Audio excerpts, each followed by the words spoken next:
Bonjour. Si vous êtes arrivé jusqu'ici, c'est que le moment est venu pour vous de faire le test de dépistage du cancer colorectal. Vous allez voir, c'est très simple. Le kit se présente comme ça, en 3 volets. Découvrons ensemble ce qu'il contient. Un mode d'emploi, la fiche d'identification, le dispositif de recueil de sel, le tube de prélèvement, le sachet de protection et l'enveloppe de retour.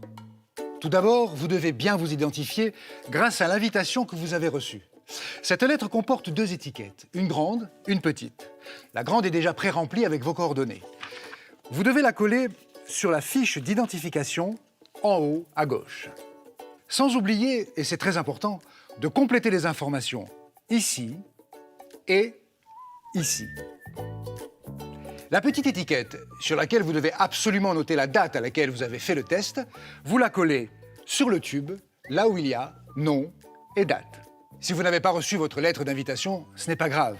Dans ce cas, vous devez remplir l'ensemble de la fiche d'identification, y compris la petite étiquette, que vous collerez sur le tube. Et maintenant, passons au test. Vous l'avez vu, tout est dans le kit. Ça, c'est la feuille de recueil des sels. Du caca, quoi.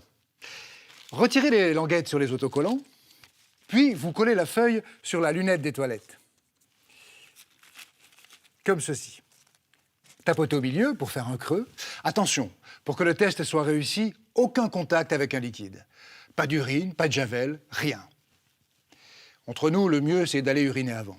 Et à partir de maintenant, on fait comme d'habitude.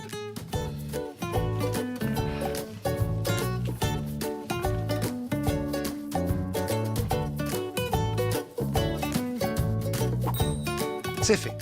Bon. Alors on ouvre le tube en tirant le bouchon comme ceci. L'extrémité de la tige se présente ainsi. Elle est striée. C'est avec ça qu'on fait le prélèvement.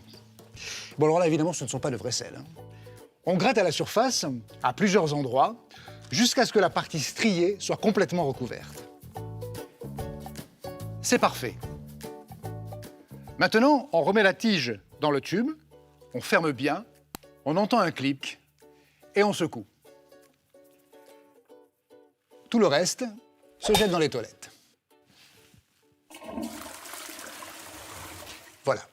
Ensuite, vous mettez le tube dans le sachet de protection, comme ceci. Vous prenez la fiche d'identification bien complétée et vous glissez le tout dans l'enveloppe de retour. Pas besoin de timbre, c'est prêt pour l'envoi. Idéalement, il faut poster l'enveloppe le jour du test. Un empêchement, ce n'est pas grave. Postez l'enveloppe le lendemain au plus tard. Un conseil, évitez de la poster un samedi ou la veille d'un jour férié. Pour les résultats, 2 solutions. Vous pourrez les consulter sur Internet, l'adresse est indiquée sur le mode d'emploi, ou vous les recevrez par courrier sous une quinzaine de jours. Je vous l'avais dit, c'est très simple. Et surtout, ça peut vous sauver la vie. Alors je compte sur vous. C'est à votre tour maintenant.